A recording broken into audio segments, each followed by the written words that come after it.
Welcome back to the Time for Heroes podcast. Right, this week on the podcast, I've got Nicky Lockett, also known as MC Tunes. He's a rapper and DJ who fronted 808 State for a while. As well as that, he's done his solo stuff and he's done stuff with a band called Dust Junkeys. So we're going to get into all of that. But before we do that, what life was like for a young MC Tunes growing up? I would imagine it was pretty much the same as growing up on the Garbles. Mm-hmm. You know what I mean? Council estate.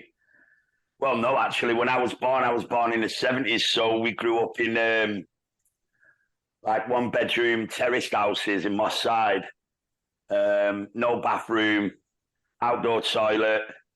We had a public swimming baths at the end of the street where you do all your laundry and get all your sort of hot water from. If you wanted hot water, you'd have to boil it, basically. And these pictures of me, I think it's on my mum passed away a few years back, but on her Facebook profile, it's still up, of me and my cousin Stella standing in massive clay plant pots in the kitchen while my mum poured water on our head to give us a shower. Do you know what I mean? So yeah, it was poor. We were poor, but I was loved. I was never abused, never fucked with. Yeah, man, it was like, can't really grumble. I know people fucking grew up worse than me, mate. But yeah, What was it like? Was it rough? Moss Side, obviously, it kind of gets a bit of a rep. Well, I mean, you got to think, like, when it got the reputation of being rough, it was probably around 1980, 1981, when the heroin basically took fucking 90% of the men out. You know what I mean? Mm-hmm. My dad amongst them, and my uncle Stuart amongst the people, you know what I mean, dying of heroin overdose and heroin-related problems. This is the same up and down the country, kind of the north of England upwards. Obviously, at this time we had Thatcher in. She kind of been the same where I stay. Obviously, we had a steelworks that was shut down, and that was, again, kind of like the biggest employer in the area. So you'd all these people out of work in poverty, and that's what happens. You turn to drugs and alcohol and stuff like that. So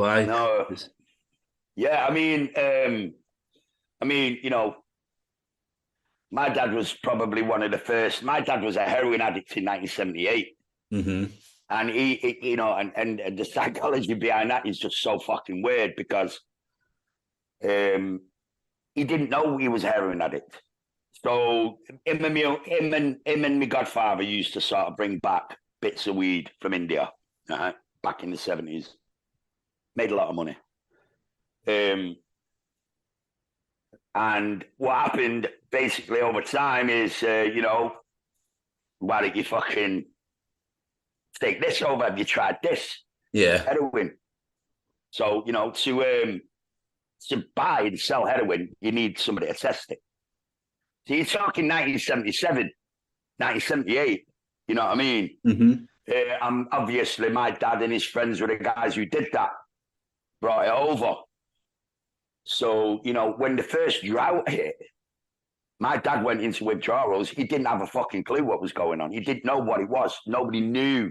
Yeah. Nobody had an idea what heroin was. Before that, it was like, oh, yeah, speed. Take it all fucking night. Valium. Oh, all day, mate. One of them. So come 1981, it was rough. My dad had left. My uncle was on it. All his mates were on it. A couple of young guys that a couple of years older than me were on it. You know what I mean? And I didn't see any sort of awareness about it until 1985, which was that Grange Hill shit. Yeah. Just saying, that chick from who sang "Just Be Good to Me," whatever the name is. I forget what her name is. Yeah. Beats International bird. And but by then it was like, the crack had hit in, it got violent. You know what I mean? About 1984, the crack started. I was there. I watched it all. You know what I mean? My uncle thought he could get off heroin by smoking crack. That's how that's how early it was for me. You know what I mean? Yeah. I've never took heroin. You know what I mean? I like to party. I like to party. But no, I've got a dreaded fear of anything opiate related. It's fucking ugh. Anyway. But yeah, so up until all that side, I was loved.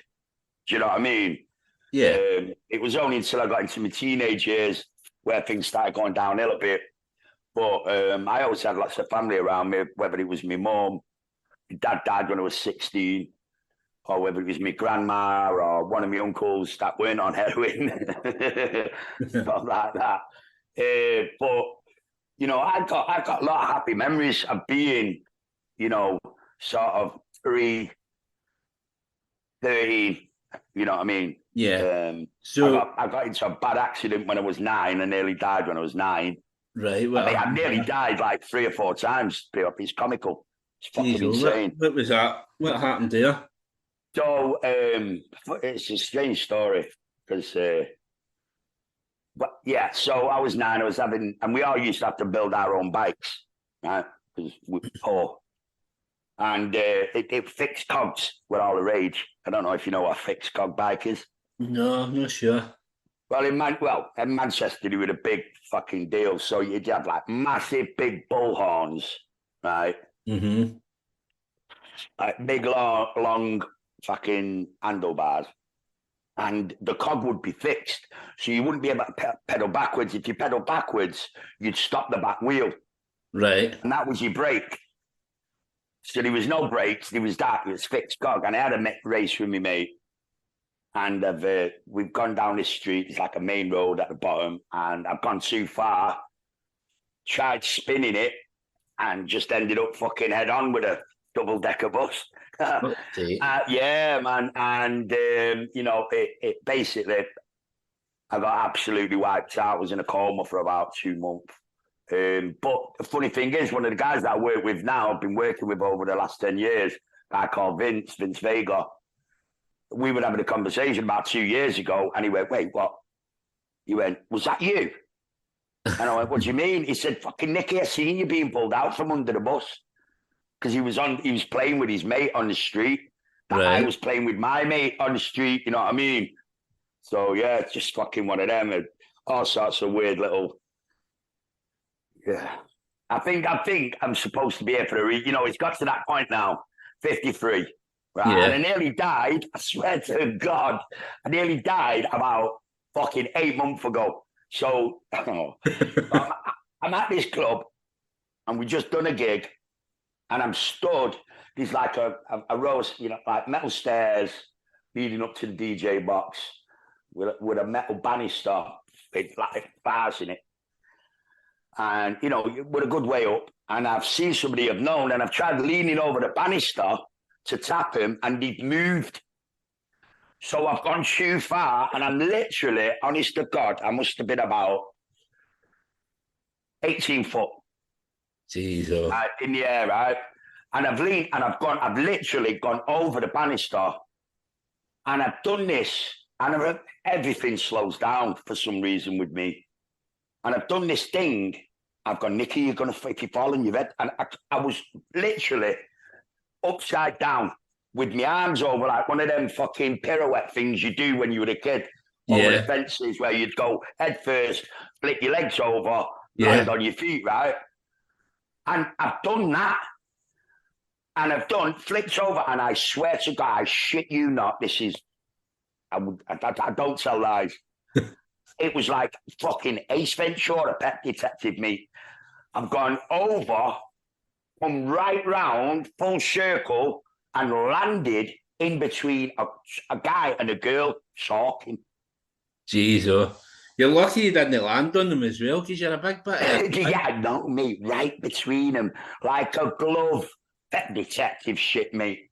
Oh man, it blew my fucking mind. And he didn't have a camera facing that way. And things like that, like, I mean, happened to me a lot. So I'm getting to that stage in my life now where it's like, right, well, I've got less time left than I had fucking 20 years ago. I think I'm here for a reason. I know it sounds dodgy, and I'm not. I don't actually, I'm here for a reason, but man, I've been this close to getting killed. And it's after the bus accident, it's like, it's like everything just slows down. Yeah. And I can start seeing, what I mean, seeing things coming, and fell off roofs, scaffolding, been hit by cars, fucking somebody tried stabbing me. It was weird, just like this close to death, but okay. What are you gonna do? But yeah. So what was school life like then, like high school? What was obviously during the times you didn't really have much plans. There wasn't much work about. What were you thinking? When I was younger, and I lived in Moss Side, Rusholme, basically it's on Claremont Road, so Manchester City football ground facing my primary school. Mm-hmm. So they had junior blues and all that, real big connection with them. But unfortunately, I was a United fan because my dad was from Hull and he was a United fan. So I was a United fan. Do you know what I mean? Yeah. So, I've got a sort of, all my mates are City fans and they're all whinging fucking crybabies, by the way, City fans. Half my family are City. I'm a Red. They're Blues, I'm a Red. So, there was a bit, it was a bit touch and go there, certain things. But by the time I got into, upper school, when I was I think it's like 11 or something, you go, or 10, something. Anyway, it was like, it was bad because everybody's parents were either on heroin, selling heroin, and it was like, it was, everybody was sort of touched by it. So it wasn't fun to be at school. I was poor, so I always had like the worst fucking school uniform on. So the first, say, 6 months of big school was a bit rough, but you just got to fucking, you've got to start headbutting bullies and hope for the best, mate, you know what I mean? And that's how it was for like the first year of upper school. I had a couple of scraps, one with like a second year who was bullying everyone. And I fucking had a real barn burner with him. And thankfully won that fight. And sort of got left alone after that, you know what I mean? But, school was just somewhere to go to get a dinner. Yeah. And that's what I mean? A school dinner, school dinners with it, that was, you know what I mean? You need, and that's if you're talking like the 70s into the 80s. And then you look at now 2023 and Marcus Rashford's been doing all this for school dinners. So you think what's changed in all the years? Nothing. No, I think. It's like school's worse now. I mean, I've got like 4 kids, but my youngest boy, he's lived with me since he was 6 months old. I got like sole custody of him when he was 6 months old. He's 17 now, and he's just started college. He's doing really well at college. He's making music as well. Just bought him a load of equipment for his birthday. Anyway, so school. It was tough back when I was, but for different reasons. We were poor. We had to walk to school. You know what I mean? In the fucking piss. Come rain, come shine. It was a 1.5 mile walk through the middle of the shittiest place on earth. You know what I mean? And the teachers just didn't give a toss. They didn't give a fuck. The teachers did give you a dig. You know what I mean? If you got talked out of line, they just, you'd smell alcohol on them. They didn't give a fuck back then. Yeah. Oh, school's worse now. You know what I mean? Because it's run by activists. Yeah. And our kids now are like some sort of weird fucking, experiment that the fucking teachers union are having. You know what I mean? And all that became really evident during lockdown. Mm-hmm. You know what I mean? And, you know, the sort of weird bits of politics they tried slipping in underneath the door. I mean, I had absolute murders with his school. And I sent him to a Church of England school, which had the best rating, because I wanted him to be around people that had good values, right? You know, it's not a race thing. It's not a religious thing. It's just, I didn't want him to go to a public school because I wanted him to avoid, little did I know, that fucking Church of England had just bought right into it. So every single, like, comprehensive public school in Manchester, you know what I mean? Because it's a Labour city anyway. Man, it's just one big fucking activism wet dream. You know what I mean? It's an activist wet dream. None of them know what they're talking about. None of them have a fucking... They really are dumb. It's like you've got a couple at the top that are, you know, on the ball, know what they're doing, and you know they're you know it's the union policy that they're pushing, and then they've just got a bunch of fucking mindless, weird activists that actually don't know what they're talking about. You know what I mean? When your son comes home from school going, that, you know, is it you know, if you don't, you know, is you know, I got caught, you know, because I said I don't like the Muslim. I got called a racist. I said, great. Oh, he got called a racist anyway, because he didn't like the idea of women being covered head to toe. It was a conversation you were having in the fucking classroom, by the way. And these are the sort of conversations that kids need to be having. Yeah, but when they turn around and call you a racist because you don't think it's fucking right, or you think it's women should be allowed to... This fucking woman basically said, you can't do that, that's racist. So I had to go in and say, listen, for the start, religion is not a fucking race. Yeah. So don't get it twisted. And if you want to talk about fucking slavery, how far do you want to go back? Do you want to go back to the Moors, where the word fucking slave was invented because it's short for Slav? Just look it up. These are the sort... So when... I don't know why somebody that wouldn't know them fundamentals would be teaching a class on religious education. It was very segregated, very race-based. All of them saying, oh, no, it's not. No, it's not. You know, we're diverse, but they're not really. Do you know what I mean? The whole BLM thing went fucking lockdown, and the BLM thing, man, it just opened my eyes to what, you know, schools are about, especially Labour-run city schools. And I've lived in a Labour city all my life, mate, and it is fucking ridiculous, the shit they're teaching kids. It is just outrageous, mate, and how fragile and weird the teachers are when you ask, when you hold them to account. You know what I mean? How sort of they burst into tears and start going, oh, I feel unsafe. Literally, it's not just a YouTube video. I'm telling you, they've done it in front of me, mate. They tried convincing me my son was autistic. And I went, right, look. I said, what is it? He went, well, he won't talk to anyone. I went, okay. He went, he likes to sit on his own. I went, okay. And he doesn't really try in class. Okay, we want to give him a whatchamacallit test, an autistic fucking chart test. I said, no. The reason he's like that is because he doesn't fucking like you, and he doesn't like this school. And everybody's bullying everybody. All the kids have gone absolutely insane, by the way, with all sorts of, you know, just rampant bullying by boys and girls. And, you know, there's an emphasis of not fighting back. You shouldn't hit somebody no matter what, but they don't rein in the aggressive nature of the kids, you know what I mean? Yeah, I mean, I have the same arguments with kids' schools. The thing is, when you look at the teachers as well, they're all so young. They all look as if they're barely... None of them have got kids. None of them have got kids. Yeah. Do you know what I mean? You know, it's crazy, man.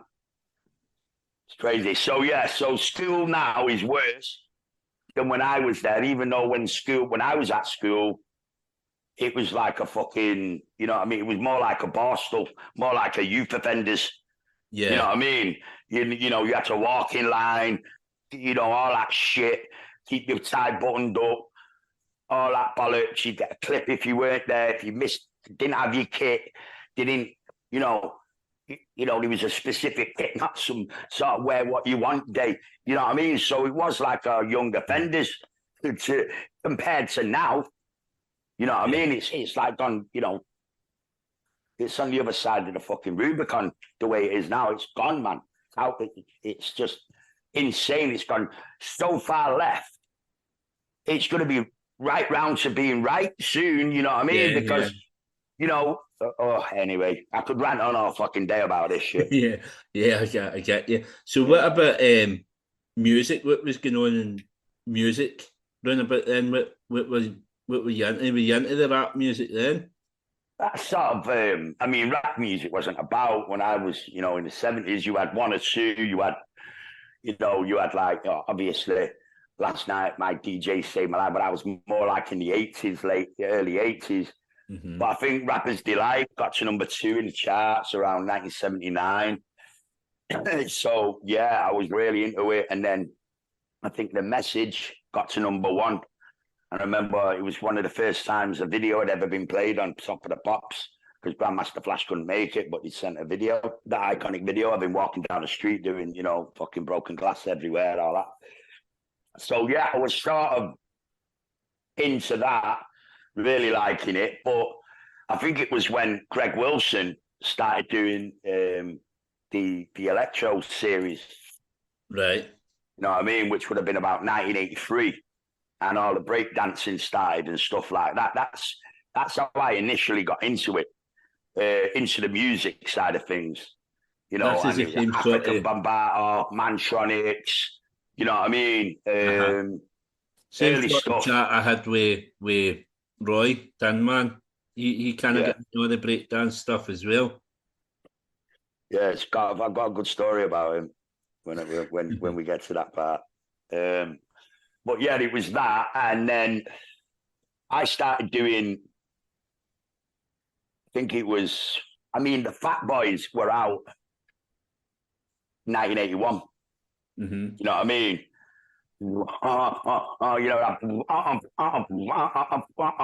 Fat Boys, right? Yeah.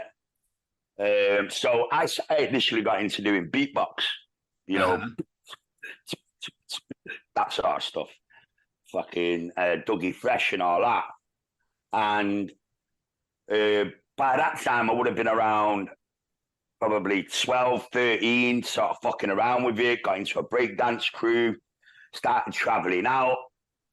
You know, and, you know, for one summer, we actually, you know, went and then, you know, got a bit of lino and a ghetto blaster and put a fucking hat down and made a bit of money one summer.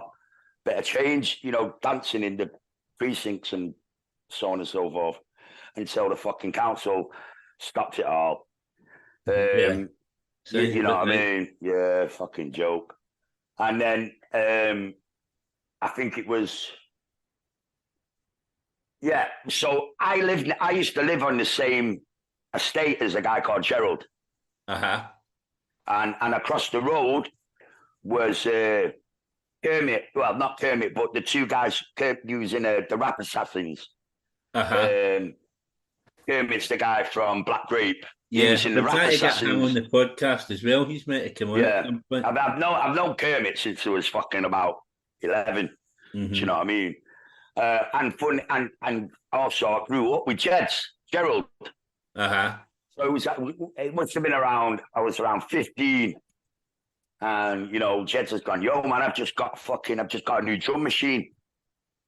Why don't we come round? Because I was also doing rap. That's how I got my nickname, Tunes. Because I was rapping and beatboxing in little, I had some guy do it on one of the electro records. And I thought, I fucking like that. But once you, my name is MC Tunes. That sort of shit, right? Yeah. And Jed's obviously went, nah, fuck it, come round to mine. Let's fuck around. Walked in and he's got the Roland 808 drum machine. Uh-huh. And that would have been around 1984, 1985. I'm shite with dates and names, but around then. So that drum machine, just going back, obviously, I was talking to my mate about it last night. I was saying that you were coming on. He wasn't really aware of you, but when I said about 808 State, he said the band's named after the greatest drum machine ever invented. So is that your thoughts on it? That's where the name came from, Gerald's 808 drum machine, because he was in the 808, in the beginning, with and so it sort of went from there. Me and Jed's fucking around, doing little demo tapes and going around town and fucking people just sort of hooking up, talking shit. We'd go to the record shop, spinning in Manchester, like the local record shop, buy break beats and whatnot, always looking for breaks. And a place called Eastern Block Records opened in a place called Affleck's Palace in town. Yeah. And we heard that they were looking for people to do white labels with. So me and Jeds have gone in. And we did a white label. It's on YouTube. it's the worst. Oh, it's so fucking poor. But it's really bad. But it's sort of people liked it, man. They thought it was cool. And then I ended up doing a solo thing for a German compilation album, and the track's called Dance Yourself to Death. By that time, Pacific State was out on the Quadra State EP. And obviously everybody knows Pacific State went to #1. Gerald left 808 State, because, certain things. Yeah. And he was in the right. You know what I mean? He was in the right to leave. He was in the right to sort of do what he did. And I then, because I was sort of touring and doing bits and bobs with 808 State Live, I ended up going in and doing a track with them that was supposed to go on their album 90. Mm-hmm. And it ended up, the record company went, right, this is fucking great. And I went, well, I want my own deal. So, and that's how I got a record deal with them to produce The North of Its Heights. Right. So it was sort of like pretty straightforward, but you've got to want it, you know what I mean? You've got to go and face the music and turn up and, even if you've never done it before, because I'd never done anything like that before, you know what I mean? We were doing fucking, 2-button record cassettes, me and Gerald, with one thing, just one wire, drum machine and scratch, and a turntable for scratching. And that was it. So it's like, and it's like, I would imagine it's like that for everyone to a certain extent. You know what I mean? You've got to go, right, okay, well, if you want to be a rapper, you better start going to clubs. And if you're young, you better start waiting outside. You threw yourself into it, didn't you? Oh, yeah, you just got to throw. Yeah, because you're poor. Well, we were poor. So there was, what else are you going to do? You know what I'm saying? Mm-hmm. Unemployment was fucking massive in the 80s. And it was the days when a young guy could get his gold money, go to town, buy a couple of 12 inches, go home, you know what I mean? Fuck around on his little setup and come up with demo tapes because, you got your dough, you know what I mean? And it was like you could sort of disappear. And I think that's what a lot of us did. Mm-hmm. Do you know what I mean? I was relatively young. The first record I made with Gerald, I was 15. Mm-hmm. Do you know what I mean? I was 19 when we recorded The Only Round That Bites. And I'd had three different tracks out, various different qualities, of course. Yeah. But, in that 3-year time, so there was a lot of walking. You know what I mean? I remember having to walk from my side to the town centre there and back 2-3 times a day just to like see what was going on. You know what I mean? Make sure that I was included in whatever was going on. You know what I mean? I was there, put my hand up first. Yeah, fuck it, I'll do that. And then, because, you know, I left home when I was 15. By the time I was 16, 17, I was hanging around the main club in town, which was Legends, and I got to know the doorman, and he used to fuck around and hang out, and they'd have like under 18s nights and under 16s nights that I used to go to. You know what I mean? And I ended up, you know, on the mic a few times, and you know, you've got to be able to do that shit. So many people you just don't get that. You know what I mean? You don't understand that. That's the job. That's the work. That makes you find out if you actually want to fucking do this job in the first place. You know what I'm saying? Because I know a shitload of people that got all the way up to fucking doing a record deal, and their asses are just falling out. I mean, it happens all the time. Yeah, I'd imagine it as you say, it's sink or swim. It must be some buzz getting up and doing that, and that's when you know. It's like having a fight. It's like if you know, it's like being a footballer. You know, a young footballer, and you've joined a team for the first time. You know what I mean? And you know you've got it, and you know you're better than most of them. But it's like you've got to go and prove yourself. So it's like that. You sink or swim, fight or flight. You know what I mean? You know what I mean? On a sort of emotional level, it's like having a scrap. You know what I mean? You know, the kid in front of you is, you know, the goal. You know, getting through that is the goal you've got to achieve, and it's scary. And having, you know, 100 people looking at you when you're like 16 years old in a fucking nightclub, hanging around trying to get on the mic. Adrenaline takes over, doesn't it? Yeah. So obviously, like the Manchester music scene at this point, obviously, Manchester was blowing up. On the 808 state, you done one tune splits the atom, I think it is. Yeah. Is that? I'm pretty sure that's the one that samples Stone Roses. Is that right? Yeah. That's correct. What was the relationship then with all these other kind of Manchester bands at that time?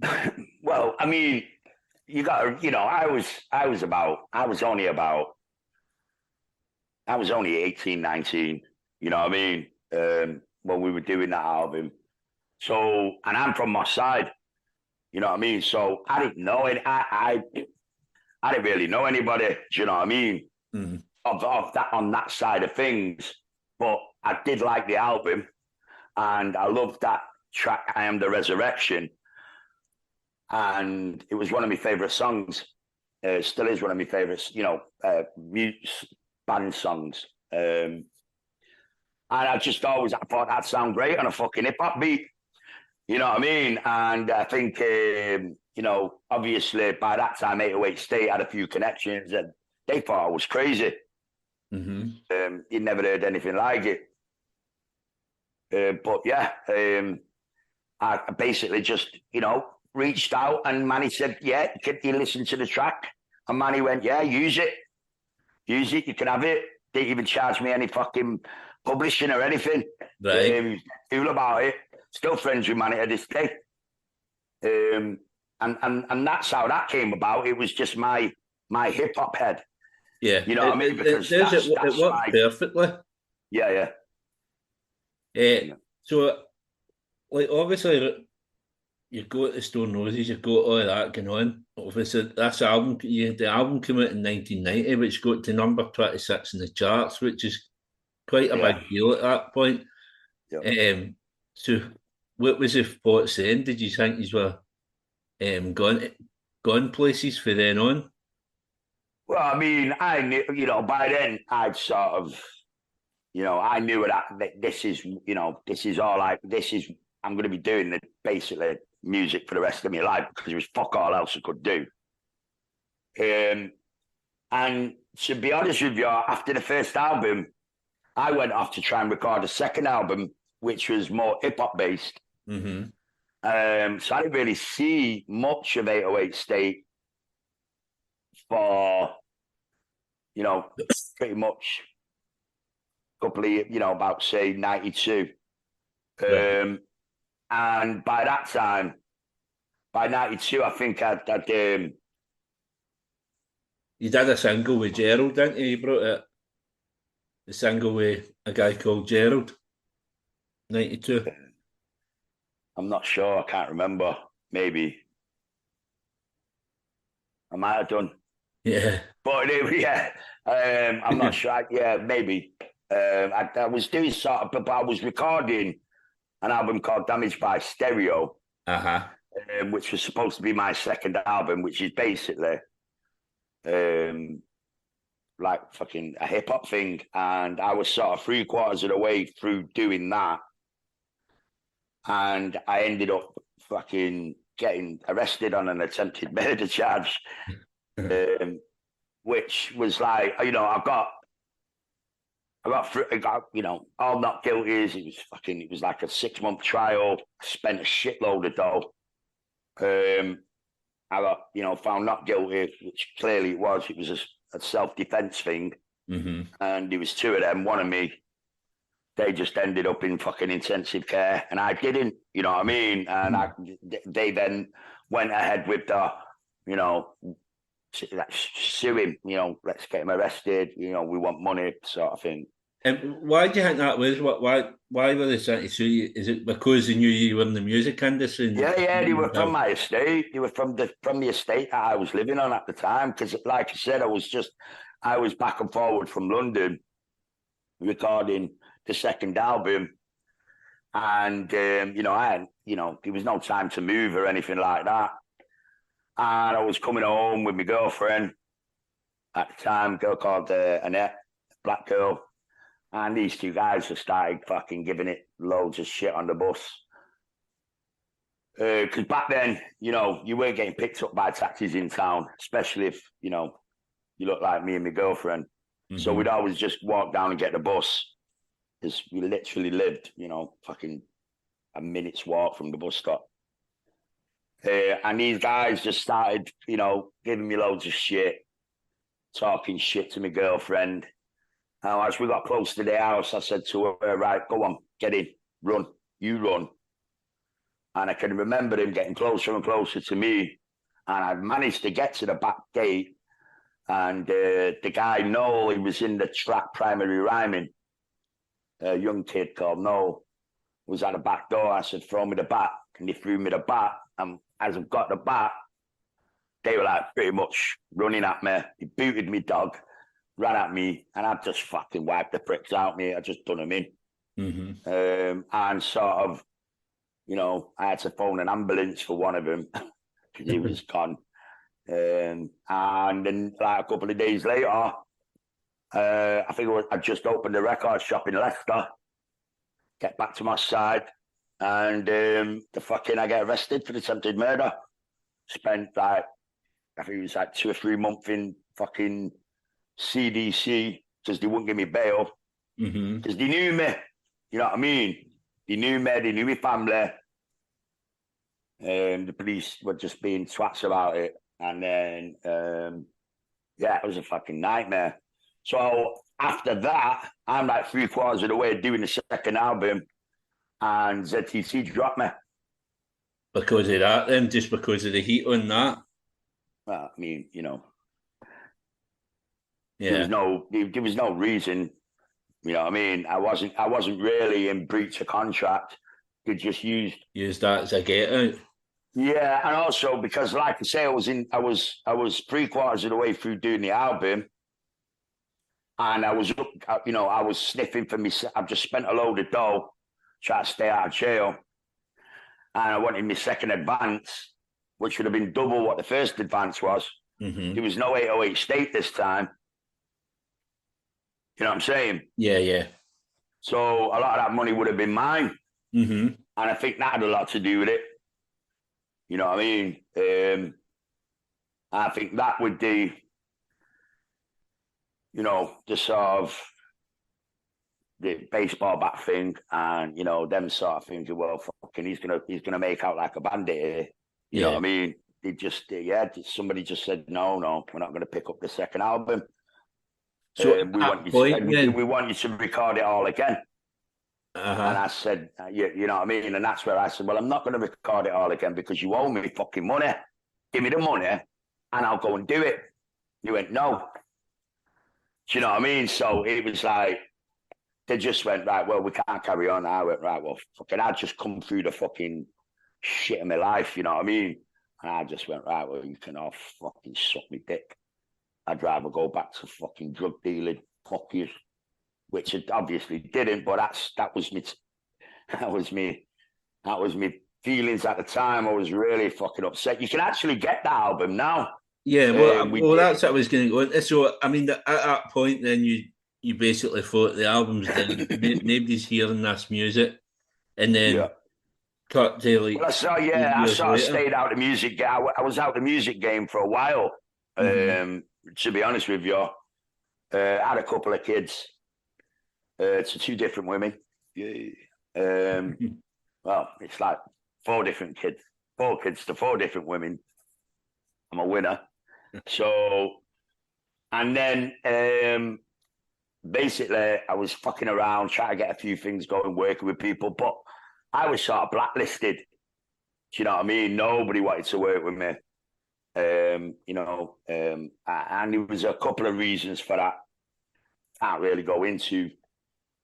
But you know, it was condescending voices, people with axes to grind, and me being a stubborn cunt and not, you know, I'm not gonna fucking know, man. You're not doing me a favor. I don't want your favors. You know what I mean? I don't want to be part of your clique. I don't want to be I don't want to be your friend. I just want to do me, you know, let me do my thing. You know what I mean? And it was like a lot of snobbery went on. A lot of drugs were involved, a lot of bullshit. And funnily enough, most of them fucking industries and outfits are all gone now. Do you know what I mean? Yeah. Yeah, and then I get a phone call off a guy called Johnny G. And he went, what you up to? I said, fuck all, really. He went, we'll come down to Moonraker. Let's have a chat. So I knew Johnny from my early days, of the breakdance days, because I was in a group called Rock the House. Right. As a rapper and beatboxer, and that was Johnny J's. He was the DJ in it. So he just had a big success with the Cookie Collective, Urban Cookie Collective. Yeah. I've got a secret. He just done an album with them. He'd done really good, well, successful with them.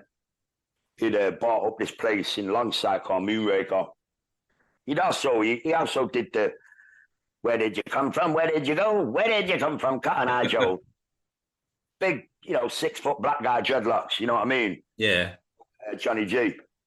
And we got talking. I was like, well, I don't really want, you know, I wouldn't mind doing some of this, you know, funk rock shit. And we just started making samples, fucking around. And then it was like, okay, you know, I think we need a guitar player. And then it was like, oh, I think we need a drummer. And then it was like, oh, I think we need a bass player. And then, oh, I think we need a DJ. Boom, Dust Junkeys. You know what I mean? And it was all sort of, you know, put together around this little studio in, it's not there anymore. It's called something else now. It's a fucking shame. Called Moonraker Studios. And yeah, we ended up doing Dust Junkeys. Had great success with Dust Junkeys. But, you know, that sort of came to a halt. We're pretty much the same sort of fucking stunt. You know what I mean? You know, second album. You know, we've sort of spent up. We're waiting on, and it was one of them. I seen it coming. We had a big VAT bill, so we had to pay wages, and I sort of paid wages with the VAT bill, and fucking somehow record company caught wind of it, cancelled the tour that we were doing in Europe for some reason. And I went, right, well, we need money to pay off the VAT bill, otherwise we're going to have to liquidate. You know, it's just horrible. record company one-on-one bullshit, right? Yeah. And then it's dangled the singles deal in front of you. No, motherfucker. You owe me 240 grand for a second album, and I've just give you 8 songs. And I know, you know what I mean? We've got more in the pipe. So, and that happened. And the situation with a few people, I felt dirty, mate. I just felt like they want me to beg. They want me to crawl on my fucking hands and knees. And I just told him, rather eat cat shit with a knitting needle. And I walked away from it all. And it's upsetting, to be honest with you, because it felt like, and I've used this analogy before, you know, you've been in love, you fell in love when you were 15, fell in love when you were 13, you've been in love with the same thing and the same woman forever. You've treated her with respect. You've been successful. And when you need her, you find out that she's a dirty whore, full of AIDS, and been fucking shagging everything behind your back for the whole time. And nothing she said was real. And it fucking broke my heart, man. Broke my heart. And I just walked away from everything for about, oh God, a good 4 years. I went mental. I mean, at this point as well, you had fun-loving criminals doing remixes as well, didn't you? So you were obviously highly thought of. Yeah, we were a great band. It was a great band. We had great fan base. This is pre-internet, though. You've got to understand this as well. There was no fucking YouTube. So, you know, everything, the fan base was run through them. And they cut me off from it. You know what I mean? Yeah. When this is a hand, I mean, all these guys that run the industry, they're so powerful and man, hey, your life's in their hands. Dust Junkeys, hey, listen, mate, the guy who signed the Dust Junkeys is the most powerful man in the music business. He's called Lucien Grange, mate. Right. Lucien Grange. You research that fucking name and you'll know how powerful that guy is. And this was before he became powerful. And he fucking robbed me blind. He stole two songs off me, skanked me out the Fatboy Slim money for fucking 10 years, right? Because he's a dirty, rotten bastard. And he fucking skanked me the Bon Jovi thing. You've got to look into that as well. That was a whole fucking, Jesus Christ, that's a whole new one. So living in a pocket of a drug queen, right? Was the first Dust Junkie song that we put out under Polydor. But I got sent to mix it in New York at John Bon Jovi's dad's studio with a guy called Jason Casaro, he was signed to Polydor. It's Lucien Grange. Went out there and mixed it. Came back. I had a meeting with Lucien Grange where he told me, no, you know what, Nicky? I think we could get a better mix out of this. Have you ever heard of a guy called Bob Power? And I went, fuck yeah, I've heard of Bob Power. He's just mixed the fucking Tribe Called Quest album. Huh? But yeah, I think you should go out there and do it with him. So I did. I get back to England about 6 months later, and I'm walking through fucking Polydor, and Lucien Grange's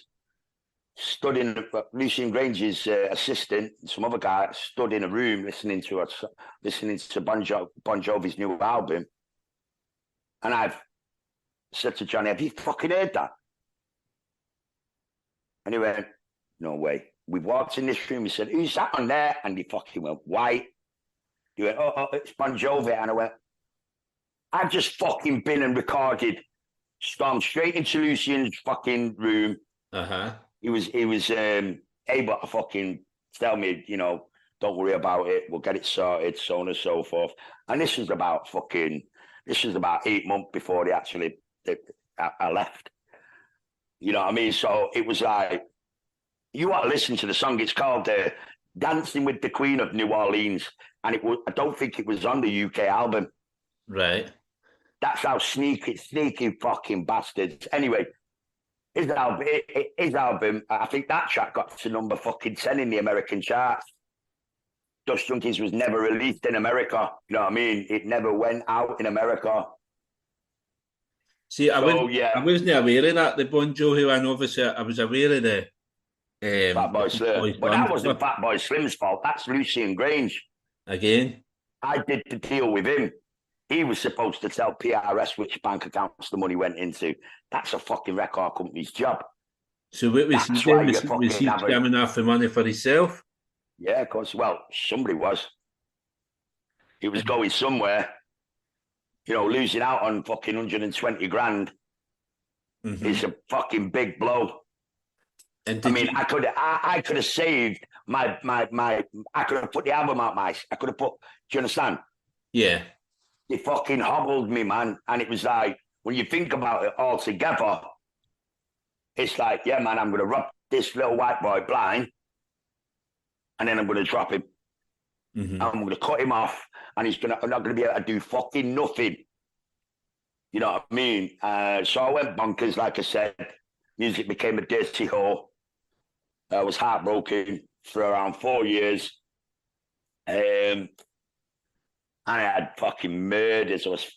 Murders. I'll put it shit. So I was living on this raw flats. 4 doors down, this guy was banging this chick. This guy just robbed the bookies across the road. Police are out looking for him. My door's open. You get my door mixed up with his fucking door. I'm in there after partying all fucking weekend. I'm selling a bit of weed. Got a big line of Charlie out.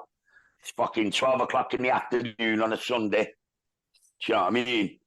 And this fucking guy runs in my house, telling me, room full of people, telling me, lie down, and punch me. So I spun his fucking jaw, knocked him clean out, and I grabbed him, and I'm trying to pull him down out. So I'm in a cottage flats. There's a hallway and a row of stairs and a front door. So I'm thinking, get this fucking guy out your living room, get him out. You don't know. And I felt a bulletproof vest, or what I thought was a bulletproof vest. So I'm thinking, who the fuck is this? Right, Nicky, what have you done? You know what I mean?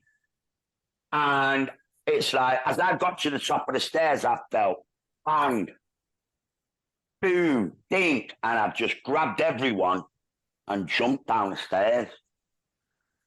And I thought, you can scramble and get the fuck out of there. I've hit the deck. I've looked up and seen all the police looking at me. And I went, I'm sorry. Because I knew I was going to get a kicking. You know what I mean? I know the police. Yeah. And they kicked the fucking shit out of me so bad. And they tried doing it for police assault. Anyway, it got thrown out. The fucking, they wanted to take me to Crown Court and all that lot. Because I was pleading not guilty. And I'm like, no, fuck this. You know what I mean? I've been in this situation before. And I know that you're allowed to fight back. How did it expect somebody to react when that happened? Yeah, he thought he was arresting he thought he was King Don him. He shouldn't have even been in the flat. No policeman runs in a fucking thing like that on his own. But he knew who he was looking for. And you know what I mean? And that guy probably would have just got on the fucking floor. So he's seen me. His head's fell off. You know what I mean? It's all gone pear-shaped. He gets kicked out of court anyway, before, you know what I mean? I remember going to Crown Court and it was like, look, we're not going. You can't, there's nothing here. Fucking send him home. And he hated me for that. That was it. So I got raided and fucking beat up by the police. Because I was selling a bit of weed, you know what I mean? Nothing big. And yeah, man, they fucking harassed me. And then I got this bird pregnant. Shit like that was going on. And then I ended up taking Dante away when he was like a little baby. And ended up with custody for him. And it was like, right, Nicky, you got to get your shit to go. And it was a good another few years of me living in a flat with a fucking baby night feeds, changing nappies on me bill. Nobody there to help me. Do you know what I mean? My mum was helping out a bit, but she lives on the other side of fucking Manchester. And the police are still taking the piss, mate. There was fucking one guy a couple of guys tried robbing me because the police smashed the door off so many fucking times. I didn't even have a front door, Dread. I didn't even have a front door. It was kind of right. Anyway. Yeah. And some guys fucking, I've heard the door go, and my first reaction is, no fucking police again, man. About 12 o'clock at night. So I've got curtains up because the draft from the door, so I've got curtain on top of the stairs. You got stairs going down to the front door, and the lights are off because Dante's sleeping. I'm 12-month-old at this point. Mm-hmm. And I could go and find the axe and show you the axe in a minute. And I pulled the curtain back, so it must have been pitch black for them. But I can see the light coming in from the door. There's only a guy walking up the fucking stairs with a fucking axe in his hand, man. Jeez. And I've gone, like I say, shit slows down, right? So I just took the axe out of his hand and fucking headbutted him. You know what I mean? And I felt him do that, and I've just launched him. Some other guy's coming up the stairs. He's seen his mate. He's gone like that. His mate fucking crumbled in an heap. He's turned around, legged it. I'm on a tag, so I can't chase the cunt.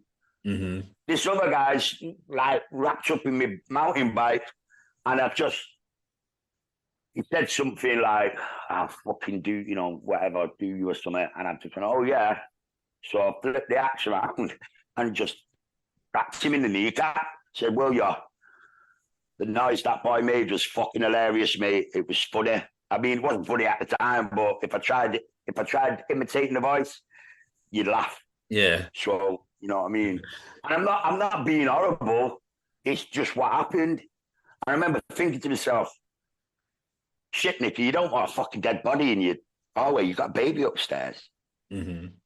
And it was like, even though I stopped hustling, you're still getting the hassle. Yeah. And it was that point where I've gone, right, Nicky, you need to stop. And I just stopped. The police eventually ended up leaving me alone because it was like the third time they'd been around and not found anything. Mm-hmm. And I'm like, stood there with a fucking baby in my hand. What are you going to do? You're going to fucking nick me for a joint in my ashtray. I'm telling you, man. You know what I mean? There's nothing here. Leave me the fuck alone. So they ended up just leaving me alone. And that police station got closed, actually, about a year later. The Colliers police station, they shut it down. So it was one of them, basically. I just had to start all over again. Mm-hmm. And by the time he was about 3, doing little bits of DJing and just little things that I could, but I was basically living on benefits, just child benefit. What year would this be? So he's 17 now, like 2006, right? 2007. So at what point then did you? Obviously, the Fatboy Slim, that album was at what, mid-90s, late 90s. Yeah. So at what point did you then think, hold on a minute, I must be due some money back? Where's these? Well, yeah. So I had to start all over again.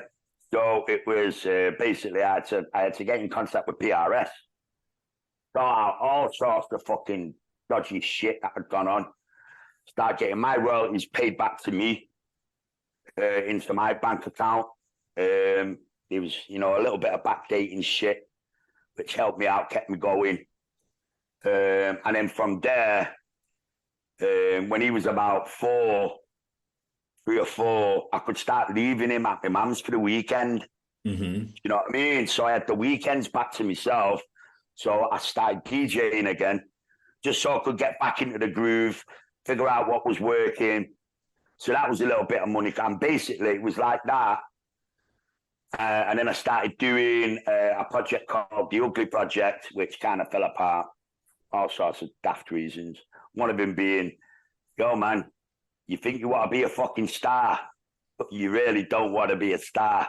Do you know what I mean? Nerves, people just, it's cool when you stood at home with a brush in front of the fucking mirror, giving it that, and your mum's going, oh, you got a lovely voice. Yeah, wait, you try walking out on stage, go back that shit up. People fall apart. Do you know what I mean? Yeah. So, there's a lot of that in this business as well.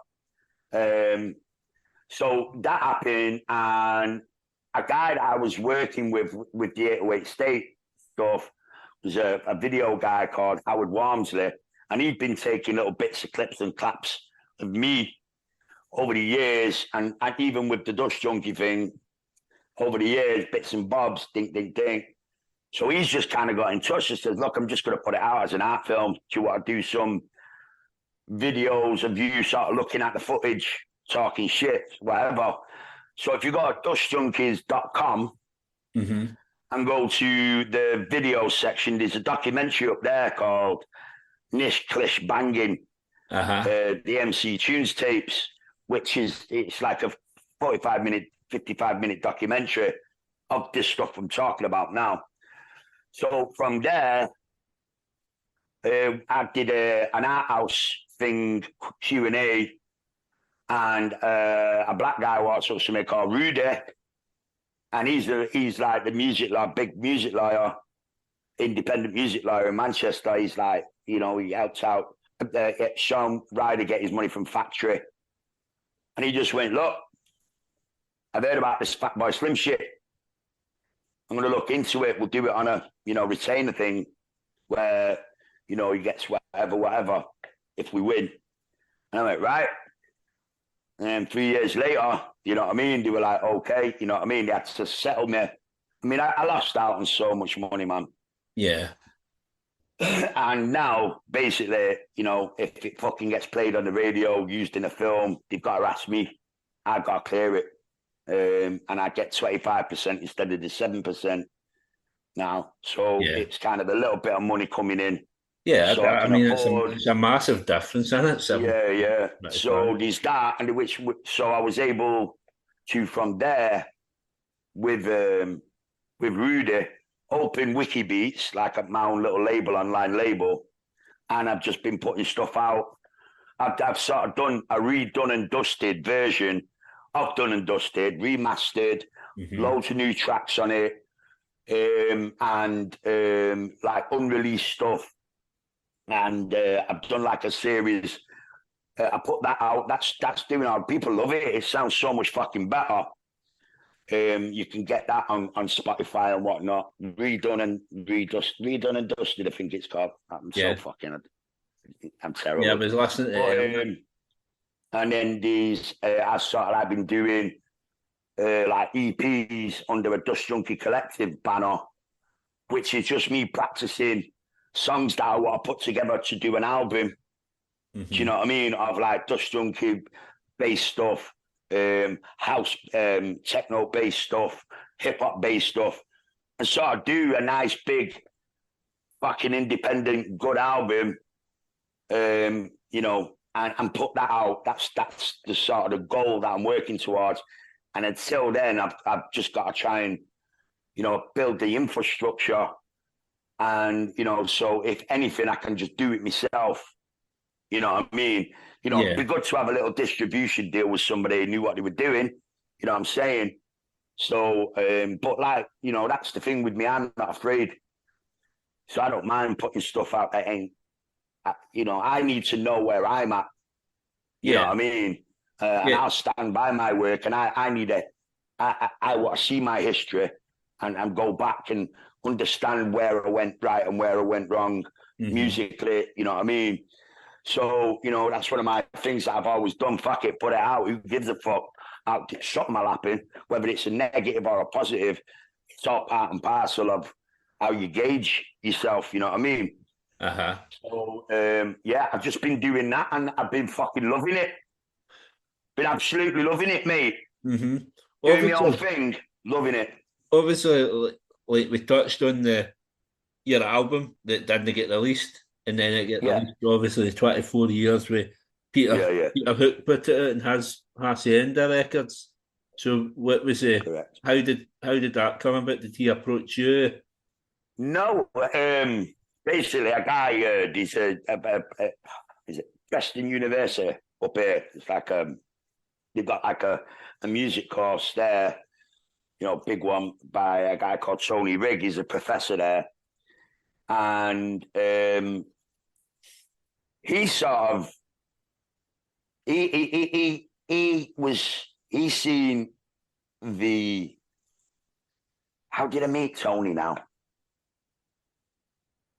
Right, yeah. So that was sort of through the documentary thing that I told you about. That's on the Dust Junkie website. Uh-huh. And he sort of reached out to me, and I'd done a couple of little tracks with him on his thing called the Laboratory Project. And I've done like a couple of I remember I think I've done like 2 tracks on 2 of his compilation albums. And what he'd done is that he's tied in this Laboratory Project as in part of his course that he teaches. So he was putting out compilation albums with people, but also his students would get an opportunity to do the marketing and design and so on and so forth. Mm-hmm. And he got in contact with me, and I did a couple of things with him, and we were sat chatting away in my kitchen. And I've opened up the cupboard, and he's seen all the fucking half-inch tapes. Uh-huh. You know what I mean? Like 25 years old. So, and he's gone, close the thing and talking to me. He said, "What were they?" So I went, "Oh yeah, they're the fucking, that's Damaged by Stereo. Never come out." So we came up with this whole thing. He made it part of his course, and it was like a thing that we did through Preston University, like an art project. And we did that, and sort of you had to get them baked. It's called be baked. Right.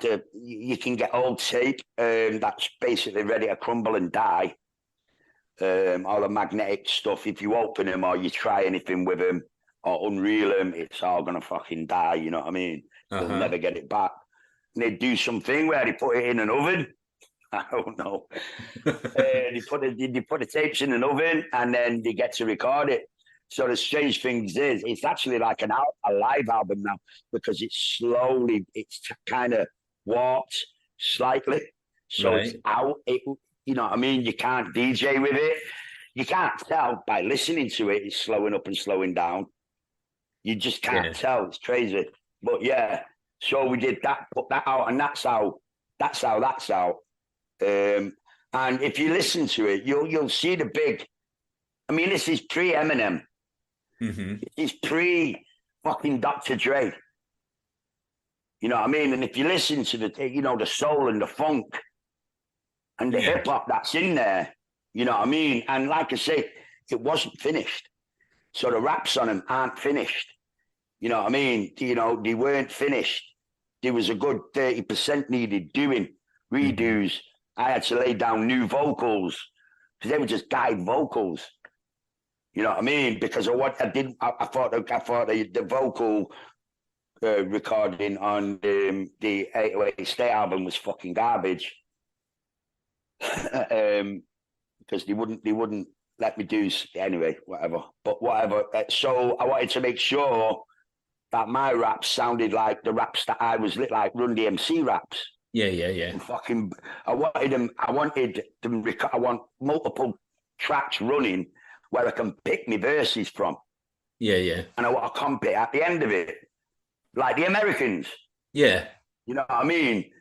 So, and that's what happened. I did the guide vocals, came back to Manchester to sort of recuperate and whatever. And that shit with the baseball bat happened. And then that's why that album never came out. Yeah. Crazy, isn't it? And the idea that nobody, but here's the killer, nobody wanted to sign the album. Now, you listen to that album and you tell me whether I was blacklisted or not. Yeah. It's a good album, man. It's really good. There was nothing like it. There was nothing like it out. Nothing. And I reckon it would have got me to where I wanted to go. Whether it would have made £1 million or whatever, but it definitely was the vehicle for my career. Yeah. Separate from 808 State and a guy called Gerald and everybody else. So, yeah, I was really fucking disappointed with the way that worked out. But, you know, shit happens. Can't grumble. Could have been worse. I could have stayed. So, what do you think? Obviously, there's lots of kind of Manchester-based kind of rap kind of acts at the moment. Obviously, like in the grime scene, you get Bugsy Malone, I think, and you get that Shorty Horrors done a I like couple Shotty. albums. I like Shotty. I like the Three Wise Men. I like the Mouse Outfit. And I'm really shit with names, but there's a few. There's a young girl that's pretty good, doing like sort of R&B soul, but you know she's a real singer. She's called Baby Flacker. Right. There's a couple of good bands. There's like the Rolling People. They're pretty good. Who else is there? What would you call now? The girl band. Why I'm so fucking shit with names. Yeah, that's all right, ain't we all? Anyway, so I do like that. There's you know, I mean, there's not a lot of good rap. I'm not into the drill stuff. I don't like this. You know what I mean? You know, if all I'm hearing is fucking gay gangster bullshit that is fucking totally fanciful. Do you know what I mean? I just tune out. I can't do it. And it's the same with auto tune. The minute I hear, I'm done. So unfortunately, that kind of fucking deletes 80% of the music that's been coming out the last fucking 10 years. There's not a lot left. You know what I mean? But you know, what are you gonna do? You know, I DJ a lot of old school. Funnily enough. Yeah, so I mean, I mean, look on your Facebook. I've seen you DJing quite a bit. Obviously, a few episodes back, I had, as we spoke about, Roy Tin Man Fletcher on, who he had you on a remix of One Shot. It was him that kind of told me about you in the first place. I'd never really.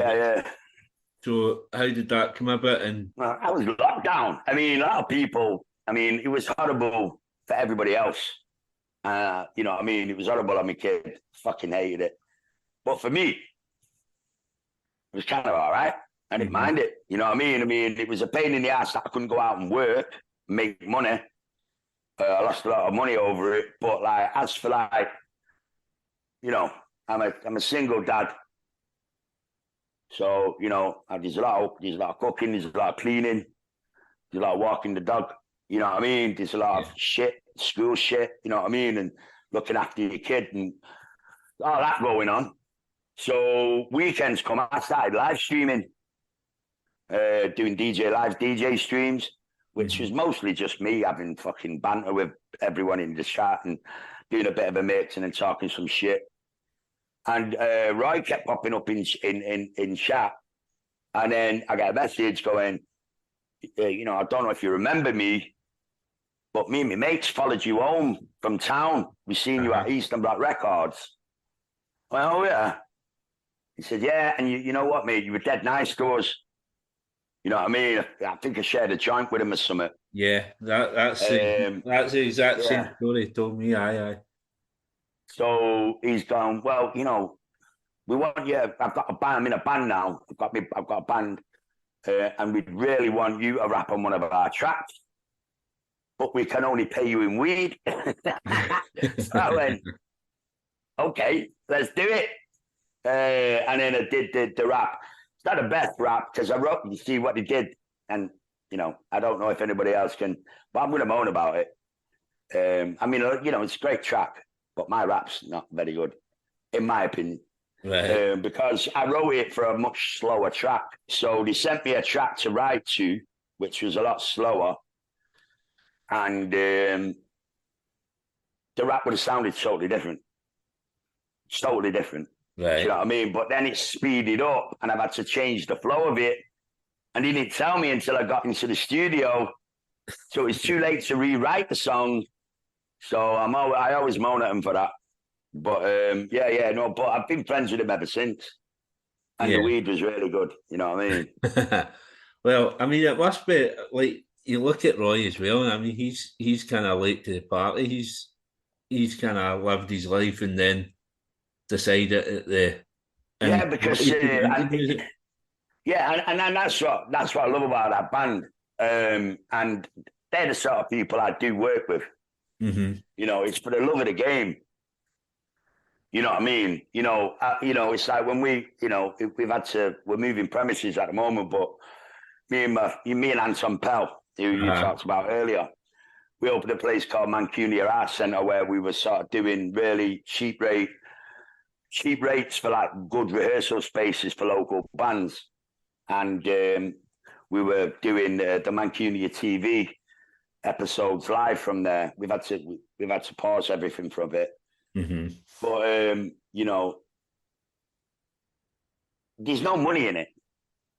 No. You know what I mean? But it's for the love of the game.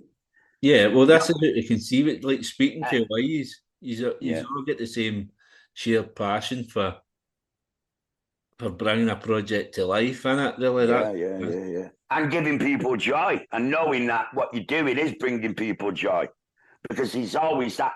See, that part of music isn't so important and hasn't been for the last 20 years. More so now. Even with the darkest fucking Marilyn Manson, Cradle of Filth type, you're still bringing pleasure to people's lives, because you're doing what people want to hear it.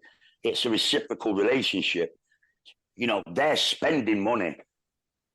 You know what I mean? So there's no, you work on the level where it's a two-way street. You know what I mean?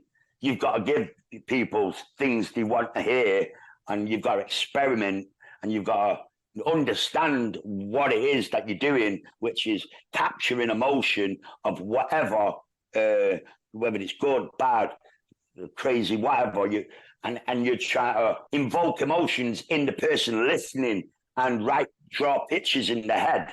Yeah. And the amazing thing is, everybody hears the song, and it's all different. It means something to one person, and you've got to write knowing that, and that's what fucking makes my dick hard.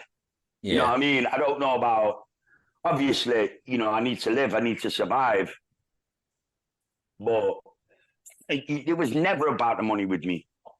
It was about earning enough money to get the fuck out of where I was. Mm-hmm. Earn enough money to become independent, whichever path that took me. You know what I mean? It was never just about, it was about escaping. And that's just as much spiritual as it is monetary, you know what I mean? It's like, the guys have got it fucking twisted nowadays. They think, they've made it when they've got a record deal. No. Yeah, that's just the start. No, it's just the start, mate. And a lot of these youngins now, they've got followers, they've got fucking and they sign it all away. All of it, they sign it away. You know what I mean? Kevin Hart's probably the only fucking guy that turned around and said, no, you're not having me 12. And they tried shaming him about that. But these young kids, man, they just sign it all the fucking way. They sign it all away because they think that's the level. And you don't understand how many of these people do not make any money. Yeah. They're living on the tip. You're a Scotsman. You fucking know you don't live on the tip, man. No, I know. You know what I mean? Especially a corporation. You don't give a fuck about your tip. And the government tip, it's all the fucking same. You know what I mean? Yeah. Anyway. So, I get fire in my belly when I talk about it because I fucking love this shit. Yeah, you can tell. I like the fight. I fucking fight them all day. You know what I mean? All day. They ain't gonna. What can you do to me? There's nothing they can do to me. I'm already blacklisted. Fuck you. You know what I mean? So yeah. Whatever. Yeah. So obviously, looking on your Facebook and stuff, you've got a few kind of gigs coming up in the near future, which I'll post links to your Facebook and Okay, yeah, cool, brilliant. TV I mean, and stuff like Instagram, that. yeah. But I mean, it's been an absolute pleasure having you on. Yeah, Obviously, man. the end of the podcast, I asked my guests to pick 4 heroes to come for dinner. Right, I've kind of thought about this. Spider, come on. Oh, come here. Come here. Come on. Come here. Come here, you weirdo. Come on, up. Get up. The dog just... Cracking. He wants My to dog's away. I fucking... just took my dog for a haircut, so I have to pick him up after this. He's a good boy, Spider, aren't you, mate? He's a big dog. He's a fucking donkey. Massive fucking pitweiler, they call him. Right. Yeah, half pitweiler, half Rottweiler, something. Anyway. 4 heroes, right. 4 heroes to come for dinner. What would you... Why are your heroes and what would you cook them? Okay. Well, I kind of thought about this. So one of them's definitely got to be Prince. I'd like to have Prince in there because, you know, he did the fight. He was a fighter. You know, they fucking owned him. You know what I mean? And when he did Paisley Park and he did that slave thing, wrote slave on his face and fucking pissed everybody off and changed his name to Symbol just to fuck with Warner Brothers. I mean, legend. I think another one would be, I'd say hero. I'd say James Brown. Right. No, that's just because he was fucking crazy. And he's another anti-fucking establishment, real deal. Yeah. Shame the way it went, you know, shame that he was a raving cokehead. But, you know, that's why Van Morrison's not in my top 10 anymore because he just became shit, got straight, and oh God, who wants to listen to that? Anyway. So yeah, James Brown for the simple, you know, for a lot of the same reasons, but I relate to him on a personal level. Yeah. You know what I mean? The whole idea of sort of building it up from absolutely fucking nothing. And he's, you know, and I've always kept his philosophy of, look, everybody's playing the drums. You know what I mean? The drums play the drums, but the place is playing, you're playing the drums. You're playing the drums, guitars drums, horns drums, stone drums, everybody's drumming. You know what I mean? We're playing drums, all of us. So I love that. Oh, God. We're getting fucking, I don't know, we're getting a bit... I don't know. I mean, oh God, it's like tricky. It's hard, so yeah, so okay, Alex Jones. I think he's a bit of a hero. I know, yeah, Sandy Hook. He said some shit and he apologized for it, but the fact that they've just sued him for $50 trillion fucking dollars is just hilarious. It's some of the best trolling. I mean, that guy, you know, he gives zero fucks. I don't care if he's, you know, a shill for Israel. I don't give a fuck. I don't give a fuck about any of that. He started this shit you're doing right now, what we're doing right now. He started this shit, man. He started it. And, you know, he's still there and he's still telling everybody to fucking suck his dick. And I love it. So, and then, you know, so I love that. But I just love it. I just fucking love that. So he's a hero for me. Right. And you can see the common denominator between them all. Yeah.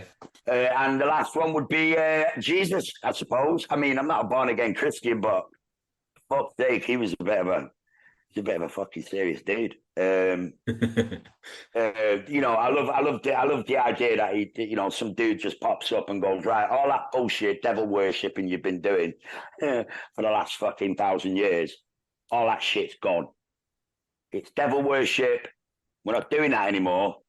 And then he tells, you know, the banks, right, you're full of shit. So all this money, you know what I mean? All this money lending bollocks is fucking stopping. No more blood sacrifices, by the way. So we won't be chopping any foreskins off. Oh, man. The guy just fucking, oh, mate, Jesus. No wonder he fucking killed him. I mean, fuck the water into wine. Who gives a fuck? This shit that he did trumps any of that other bollocks. It fucking, I don't even know why people are watering around the fishes. Right, fine, I'll give you that.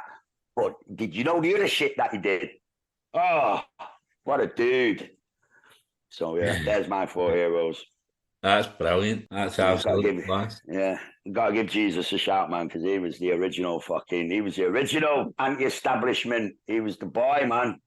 You know, he could have been a bit crazy. He could have been telling the truth. I don't know. But walking into that fucking temple and turning the table over, going, devil worshippers, Jesus, what a boy. Oh, man, I can fucking love that shit. Yeah. Love that. Yeah. And what you gonna cook all these boys? Sorry? What you gonna cook for them? What you gonna make them? What for dinner tonight? Yeah. Oh, I've got some pork chops there, defrosted. I'm gonna throw a bit of seasoning on them, stick them in the oven, boil up some potatoes, make some gravy. That's shit. There you go. We're jamming. Aye, absolute pleasure having you on. I wasn't sure how this would go today because I wasn't big into you. I was recommended, but it's been an absolute pleasure having a half for yourself. Yeah, man, brilliant. Hey, thanks for having me on. You'll get me links to my Instagram and my Facebook in the description. If you look on, search Dust Junkeys or MC Tunes, there's loads of new stuff out there. New single called Vehicle for Your Love. There's a video on YouTube. Just type in MC Tunes and I'm sure you'll find it. Yeah. Thanks for having me, man. Nice talking to you, brother. Thank you very much. Anytime. I hope you all enjoyed this episode of Time for Heroes podcast. If you would like to get in touch, the best way is on the Facebook page, Time for Heroes podcast, or on Instagram at Time for Heroes podcast, or Twitter at Time for Heroes P1, or drop me an email at timeforheroespod@gmail.com. You'll find Time for Heroes on all podcast platforms, including Spotify, Apple, Google, and Amazon. Please leave a review where you can, share with others, and more importantly, enjoy.